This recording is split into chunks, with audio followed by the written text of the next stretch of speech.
So Ohio Senator J.D. Vance accepting the Republican nomination for vice president. In his address to the Republican National Convention in Milwaukee, he praised his running mate Donald Trump, and he also addressed the assassination attempt against the former president. He said that America must remain strong, and he promised an America First policy, voiced opposition to NAFTA, corporations, and global trade, among other non-traditional Republican issues. It was a very interesting speech. I thought he should have spent more time on the front end going through his really incredible life story. I mean, it stands out, and I think it could really connect the more people learn about him with voters, especially in those key states that they're looking to win, Pennsylvania, Michigan, Wisconsin.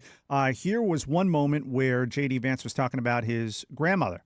Now, my mamaw died shortly before I left for Iraq in 2005. And when we went through her things, we found 19 loaded handguns. They were... Mamaw was packing heat. A lot of it. And so then they start chanting Mamaw. Do you guys have those nicknames for, parents or grandparents or anything? I never had anything like that. I just called them, no. Yeah, Meemaw, Mamaw. So my mother-in-law is Grandmary because her name is Mary. Okay. And when my son was born, she didn't want to be called Grandma because she felt like it sounded too old. So she said, "Call me Grandmary." So now we call her Grandmary. Yeah. That's pretty funny. And if you take a look at his speech, and this I think is key, and the states that he mentions in it. He mentions Ohio 9 times. Well, that's where he's from, so naturally.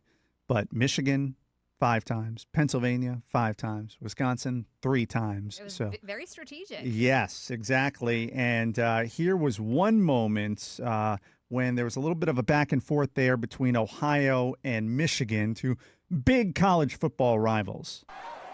O-H-I-O, O-H-I-O. You guys, we're gonna chill with the Ohio love. We got to win Michigan too here. So pretty good line. Yeah, that was good. Yeah.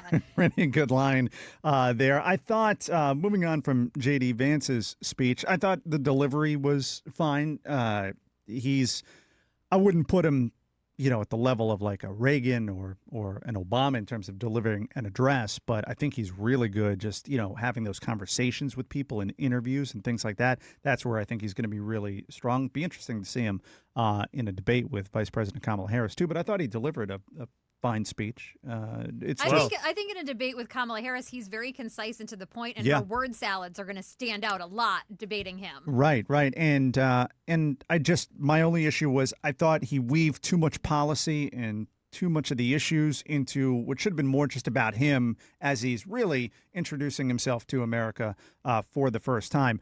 Doug Burgum. My God, is he boring? He's so boring. He said, I almost texted you because I'm watching him, and I fell asleep the night before and didn't watch everything, and I almost texted you and said, how am I going to stay awake listening to this? Yeah, he was God, awful. he didn't get picked as vice president. He was boring. bad. And then we had, here's a clip of Kimberly Guilfoyle. I don't know what we're yelling about! Loud noises!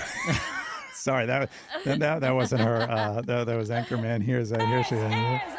Our last chance to make America great again. It's basically the same thing. God bless President Trump, and may God bless America. And if you go back and listen to her 2020 address, listen to the two of them mashed up. Ladies and gentlemen, leaders and fighters for freedom and liberty and the American dream, lovers of liberty and freedom and the American dream, the best is yet to come. I don't know what we're yelling about. Loud noises. I literally had to turn the volume down. It was a lot. She was bad. She was awful. And just when I thought it was over because she ramped up the yelling, she would just keep going. And I was like, when are you going to be done? It's like, ma'am, you're at like a 95. You got to turn that down to a 4, please. Right. It's just a lot. Imagine what it must be like when she and Don Jr. are fighting and she's yelling at him. Oh, yeah. I mean, dogs were barking. It was just... Quite a moment.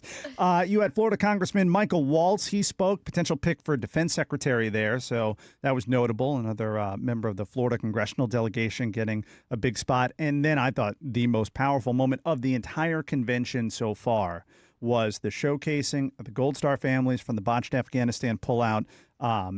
You had them pointing out that President Biden has never mentioned the names of the 13 lost during that exit.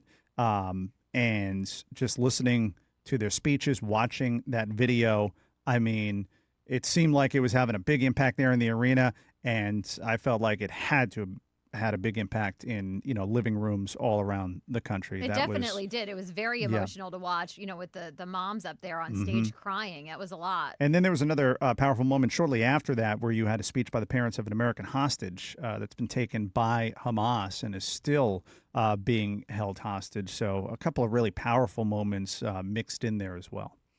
Yeah, there was also, though, some hardline issues that were put forward last night, especially on immigration. A number of the speakers were flat out very specific that mass deportations are coming. That's the plan. You notice those speeches weren't in prime time. That's true. They were earlier in the night. And, they've done that throughout the course of this convention. They've put the real firebrands on early when people aren't watching, and then they've tried to you can tell when they're not in prime time, because when you hear the speeches, you hear all the people chatting on the floor, not paying any attention.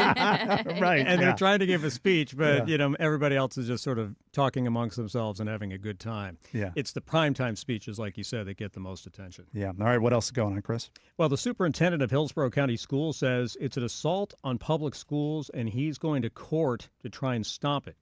It follows the Board of Commissioners voting along partisan lines on Wednesday to stall a referendum on a potential property tax increase to benefit the schools. Republicans voting in favor to remove the tax, Democrats voted against.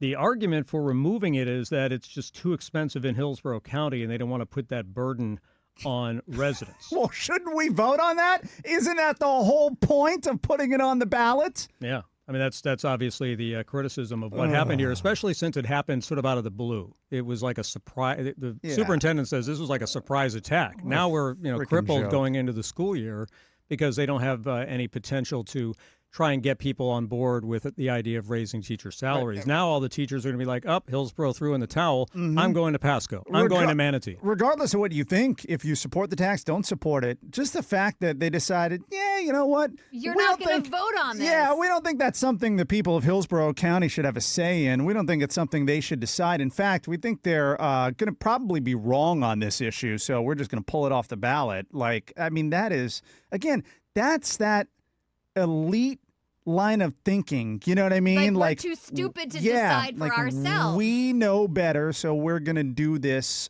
for you. It's the stuff that you get frustrated about that comes out of D.C. all too often, and we've seen it quite a bit at the state level and now here in Hillsborough County. Commissioner Joshua Wastall says, look, I mean, you can go and do homeschooling. You can go to a charter school or you can go to a religious school. Or you don't need the public schools. Or you could just put it on the ballot and let us vote on it. I mean, pretty simple. It's just, that's pretty outrageous. The question now is, how do you attract teachers? Because they know that there won't be a chance, at least, for I think it was upwards of $200 million that could have gone to teacher salaries. You know what? Then I think if we do have an even more of a teacher problem here in Hillsborough County than we already have right now, then it'll be up to the people of Hillsborough County to go vote on those county commissioners if they don't like the result of not getting this on the ballot. I don't know that it would have passed anyway, to be honest with you. I think it would have been a bit of an uphill climb in this economic environment, but still, it still should have been on there. Yeah, all right. Well, they did put another tax on there. Yeah. They put the county tax that goes to county expenses, but the one specifically for schools, they removed. All right, Chris Trankman with today's top stories. Chris, thanks so much. Thank you.